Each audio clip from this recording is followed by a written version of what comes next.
Mas, jawaban acuh seperti itu dari Aditya membuat Anga ketakutan setengah mati. Pakai, dengan ketus Aditya menyerahkan helmnya pada Anga. Dia datang ke kampus siang hari begini, meninggalkan semua pekerjaannya demi memastikan istrinya pulang dan pergi dengan selamat. Mas marah ya, Aditya terlihat acuh sambil mengenakan jaketnya kembali. Suami mana yang gak marah kalau ada pria lain yang mengungkapkan perasaannya pada istrinya? Ketus Aditya begitu lucu menurut Anga.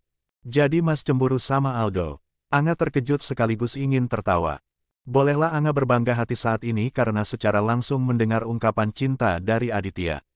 Meski kata itu belum terucap dari bibir Aditya, tapi sungguh ini sangat membahagiakan bagi Anga. Enggak, ralat Aditya dorongan ketus. Enggak usah bohong Mas. Kalau cemburu bilang aja, Anga malah sengaja menggoda Aditya. Ternyata pria itu kalah cemburu lucu juga menurut Anga. Udah ayo pulang, Mas tinggal aja kalau enggak naik. Ya udah kalau mau ninggalin, kayaknya Aldo tadi belum pulang deh, pasti mau kalau cuma nganter pulang. Jangan macam-macam ya, iya Mas cemburu, puas kamu. Ayo cepat naik. Anga menahan tangan Anga supaya tidak labur dan merealisasikan ucapannya tadi. Tentu saja Aditya tidak rela kalau sampai Anga diantar pulang oleh laki-laki lain. Makanya jangan galak-galak dong suaminya Anga, entah dari mana keberanian Anga muncul. Dia bisa-bisanya terus menggoda Aditya yang sedang cemburu seperti itu.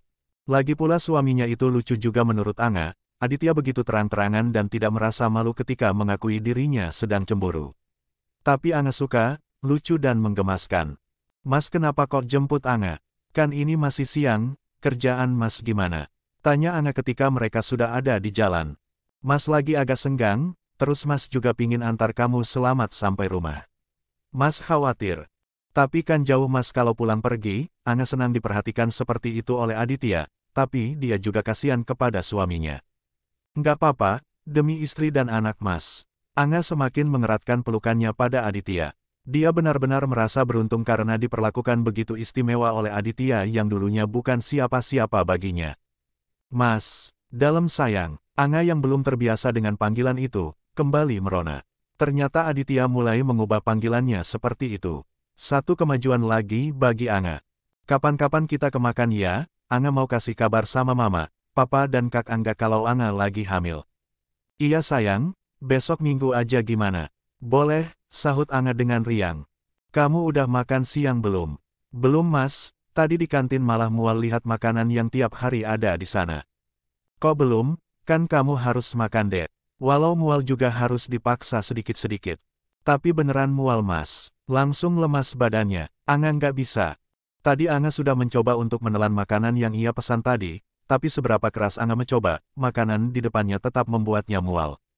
Ya udah, kamu mau makan apa sekarang? Emang boleh Mas? Anga memiringkan kepalanya untuk melihat wajah Aditya dari samping. Ya boleh dong sayang, biar istri dan anak Mas nggak kelaparan. Kalau gitu Anga mau makan ayam goreng yang sambalnya hot jeletot di depan gang sebelum masuk rumah.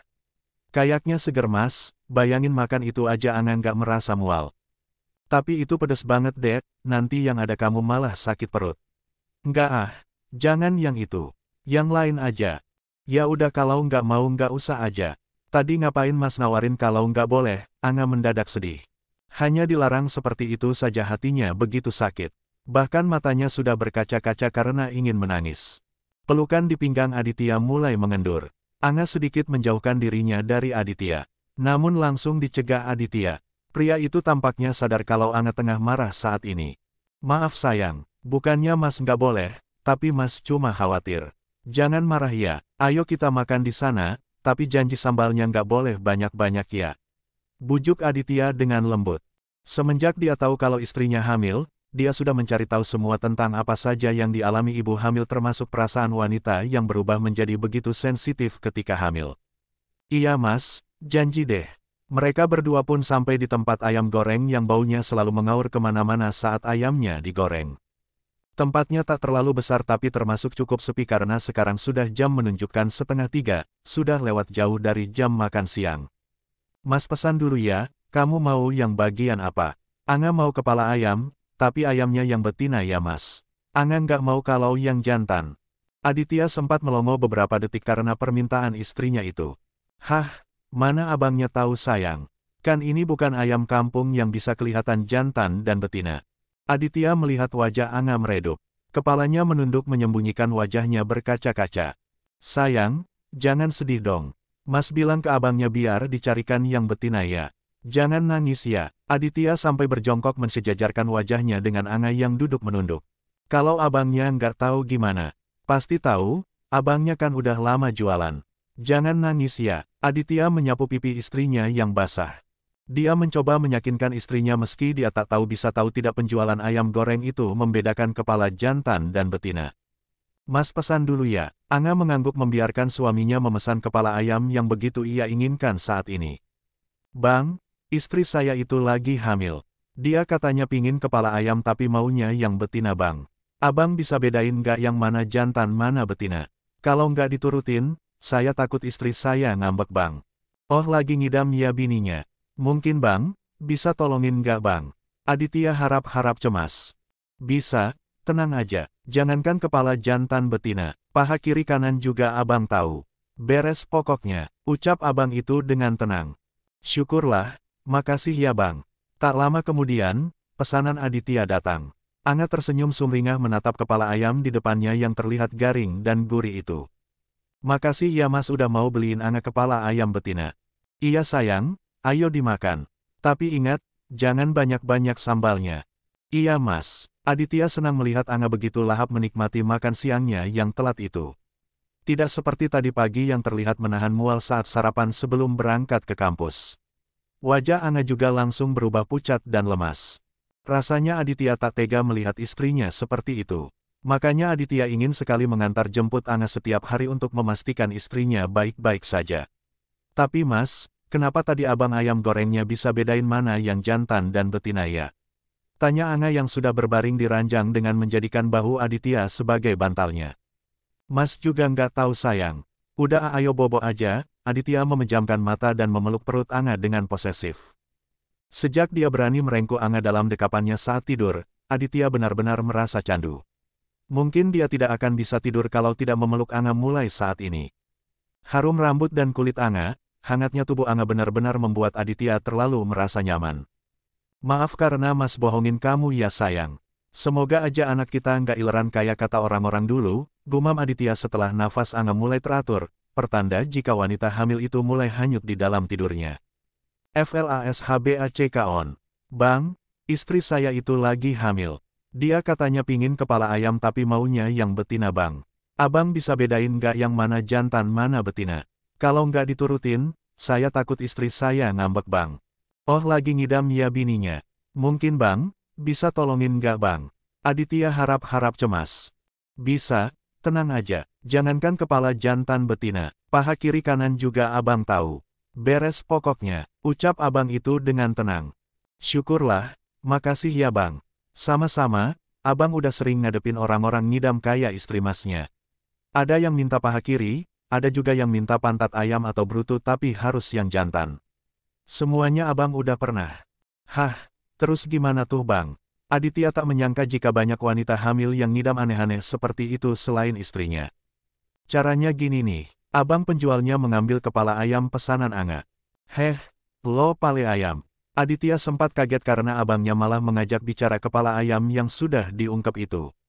Gue kagak tahu lo betina apa jantan. Sekarang lagi ada orok yang mau makan pala betina. Gue nggak mau tahu lo harus jadi betina dulu, syukur-syukur lo betina dari sononya. Awas aja kalau lo sampai berubah jadi jantan waktu dimakan nanti, gue hidupin lagi lo. Plung, abang tadi langsung melempar kepala ayamnya ke wajan yang penuh minyak panas.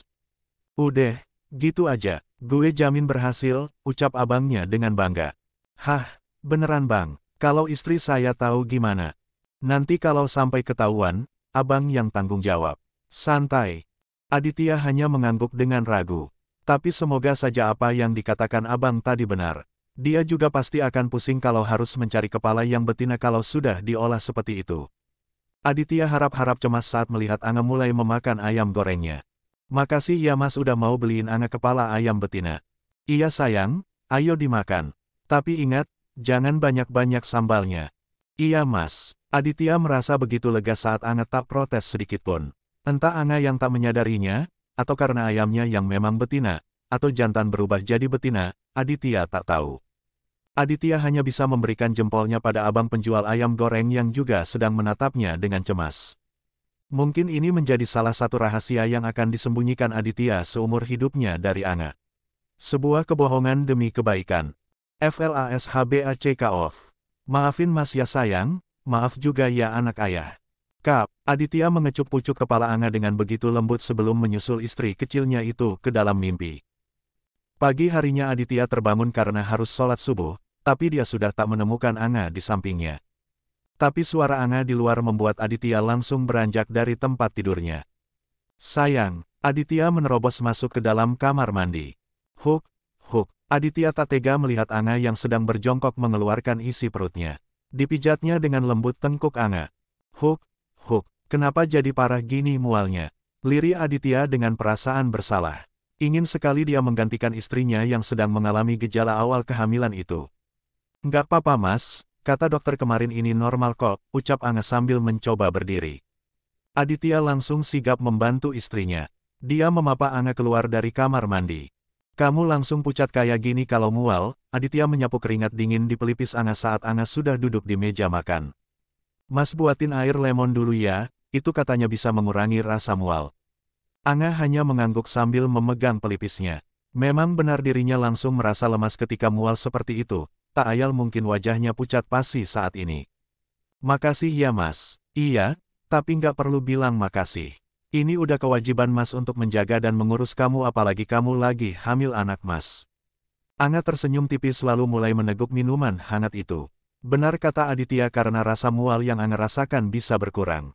Mas, nanti nggak usah jemput Anga ya. Nanti Mas malah bolak-balik lagi kayak kemarin. Kenapa? Mas khawatir sama kamu sayang. Anga cuma nggak mau kalau Mas kecapean, terus kerjaan Mas juga keteteran pastinya. Anga nggak apa-apa kok, dokter juga bilang kandungan Anga kan nggak ada masalah Mas, cuma harus hati-hati aja. Aditya benar-benar menjaganya dengan begitu posesif. Aditya tak mengizinkan Anga melakukan apapun, mencuci, dan masih banyak lagi pekerjaan rumah tang tidak boleh disentuh Anga.